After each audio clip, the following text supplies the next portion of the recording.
Science classes by Ranjit Kumar में आप सभी का स्वागत है। आप सभी पढ़ रहे हैं क्लास 8 साइंस फिजिक्स, जिसमें आपको पढ़ना है चैप्टर 12 फ्रिक्शन। फ्रिक्शन के बारे में हम लोग पढ़े थे, फोर्स ऑफ फ्रिक्शन के बारे में हम लोगों ने पढ़ा था और कुछ एक्टिविटीज़ किए थे जिससे हमें मालूम चले कि फ्रिक्शन किस तरह से वर्क करता है। और हम लोगों ने ये भी जाना था कि क्या कारण है कि फ्रिक्शन कहीं कहीं हमें तकलीफ़ पहुंचाता है, एक्सीडेंट का भी कारण बन जाता है। अब हम लोग जानेंगे फैक्टर अफेक्टिंग फ्रिक्शन। फ्रिक्शन किन किन बातों पर निर्भर करता है, इसके लिए एक्टिविटी हम करेंगे। तो ये एक्टिविटी 12.2 है, ध्यान देंगे हम सभी। Tie A street along a brick, pull the brick by a separating balance. You need to apply some force. Note down the reading on the spring balance. When the brick just begin to move, it give you a measure of the force of friction between the surface of brick and the floor. A brick is being pulled by spring balance. Now wrap a piece of polythene around the brick and repeat the activity. Do you observe any difference in the reading of spring balance in the above two cases? What might be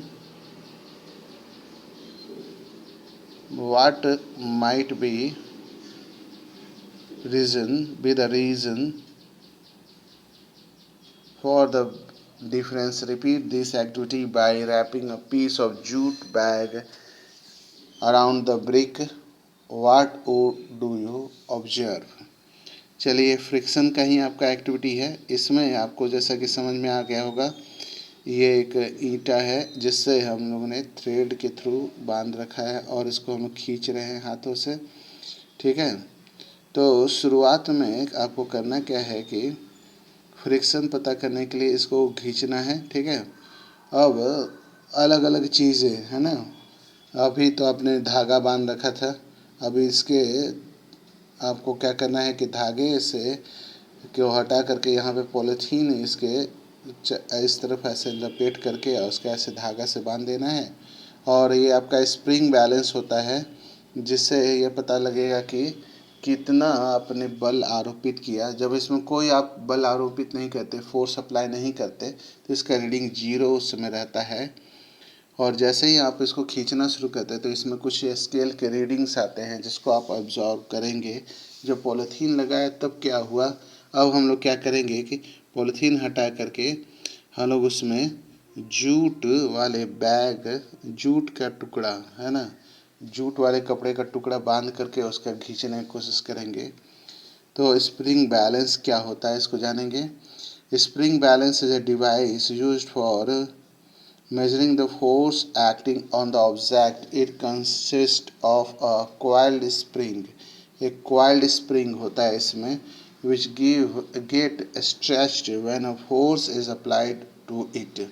यह जब खींचने लगता है तो इसके spring balance में कुछ readings आने लगते हैं। Stretch the spring is measured by the pointing moving to gradually scale.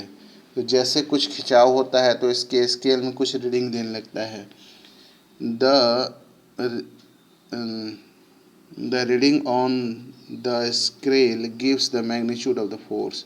ये आपके मैग्नीट्यूड ऑफ फोर्स को शो करता है, ये स्केल में जो रीडिंग होता है।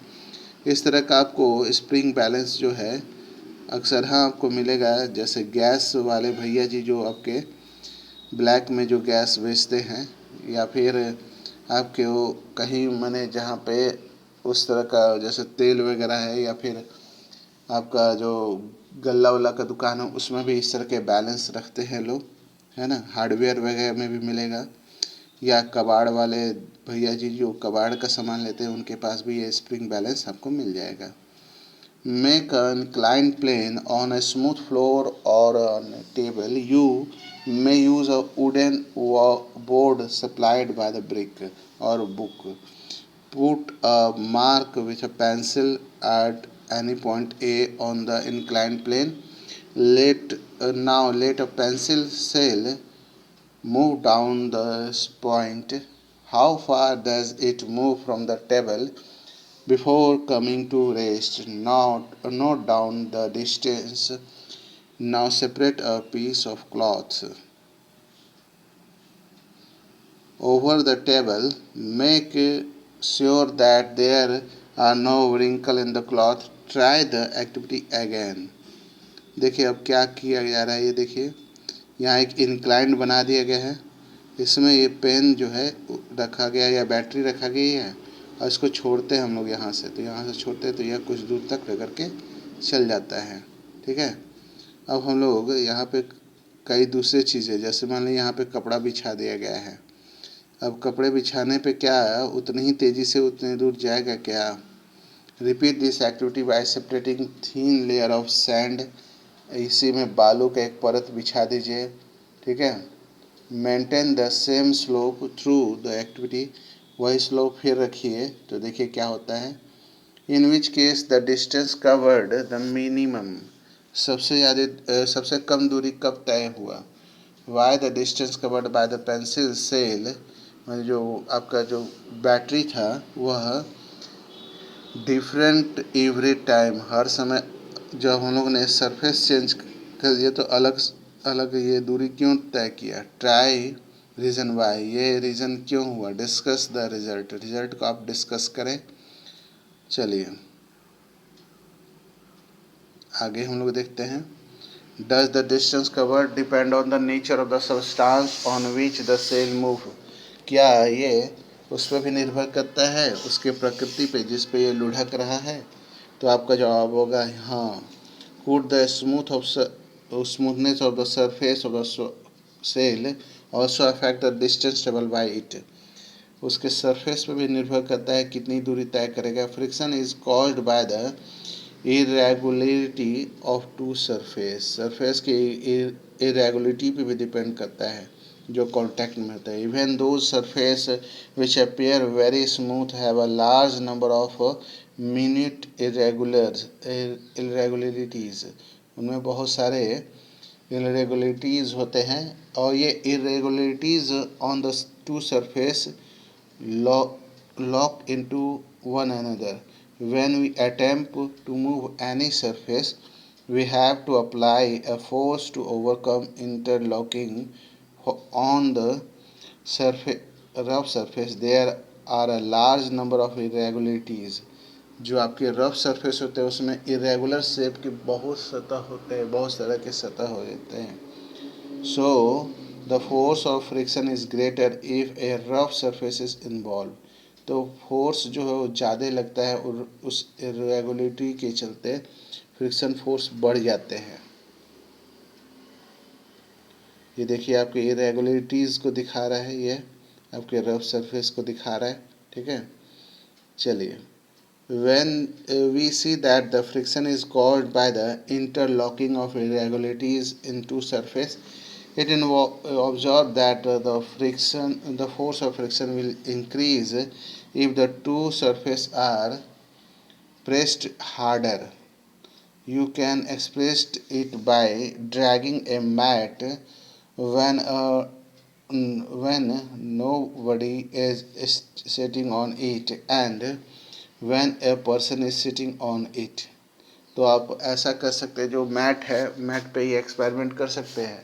कोई व्यक्ति जब न बैठा हो तब और जब बैठा हो तब उसको आप ड्रैग करेंगे तो आपको खुद महसूस हो सकता है कि रफनेस पे फ्रिक्शन बढ़ता है और किस तरह से बढ़ता है। Recalling your experiment when last time you move a heavy box from one place to another place. एक प्लेस से दूसरे प्लेस में जो भारी बॉक्स होता है उसके साथ आप क्या महसूस करते हैं? If you have no such experiment, get that experiment now. what is easier, to move the box from the rest or to move it when it always already in motion? तो आप देखेंगे जब खुद मोशन में होगा उस समय काम करना आसान होता है, लेकिन वही क्या है कि आपका जब वह मोशन में नहीं होता है, जब रेस्ट में होता है तो ज़्यादा आपको फोर्स लगाना पड़ता है। The force required to overcome friction at the instant an object start moving, the rest is a measure to static friction. देखिए, जब कोई रुकी हुई वस्तु होती है उसको स्टार्ट करने के लिए आपको ज़्यादा फोर्स लगाना पड़ता है, इसका कारण होता है स्टैटिक फ्रिक्शन। इसको नोट कर लीजिएगा। स्टैटिक फ्रिक्शन के चलते कोई रेस्ट वाले ऑब्जेक्ट को चलाने के लिए आपको बहुत ज़्यादा वर्क करना पड़ता है। On the other hand, the force required to keep moving object with the same speed is measured by sliding friction. वही क्या है कि अगर वो वस्तु मूव कर रही हो तो उस समय हमें कम फोर्स लगाना पड़ता है, तो इसका कारण होता है स्लाइडिंग फ्रिक्शन के चलते वो जो फ्रिक्शन होता है वो हमारा मदद करता है मूवमेंट में, इसलिए हमें कम फोर्स लगाना पड़ता है। यहाँ ये एग्जांपल देख सकते हैं। देखिए, एक भैया जी जो है वह जो आपके स्टॉप ये बॉक्स है इसको जो है इसको फोर्स लगा करके इसमें मूवमेंट कर रहे हैं, तो इनको ज़्यादा बल लगाना पड़ रहा है। When the box start sliding, जब ये अपने से स्लाइड होना शुरू हो जाता है, ठीक है, आपने शुरू में जब फोर्स लगाया होगा तो उस समय ज़्यादा फोर्स लगाना पड़ा होगा, लेकिन जब स्लाइड करने लगता है, ठीक है, तो उस समय do not get enough time, उसको ज़्यादा समय नहीं लगता है। Look into the contact on the floor, so the sliding friction is slightly smaller than the static friction। static friction से थोड़ा सा कम होता है, ठीक है, छोटा होता है, ठीक है। स्लाइडिंग फ्रिक्शन जो होता है आपका स्टैटिक फ्रिक्शन से थोड़ा कम होता है। And you find it sometime easier to move the box already in motion that to get it started। जब वो मूव करने लगता है तब उस समय कम फोर्स लगता है, लेकिन वही बात है कि जब वो स्टैटिक रहता है तो ज़्यादा फोर्स लगाना पड़ता है। अब आता है आपका फ्रिक्शन ए नेसेसरी एविल। तो ये कैसे होता है, एक नेसेसरी इविल कैसे होता है, यह हम लोग अगले वीडियो में जानेंगे। आज के वीडियो में इतना ही। इस वीडियो को लाइक करें, शेयर करें, सब्सक्राइब करें। Thank you. Have a nice day.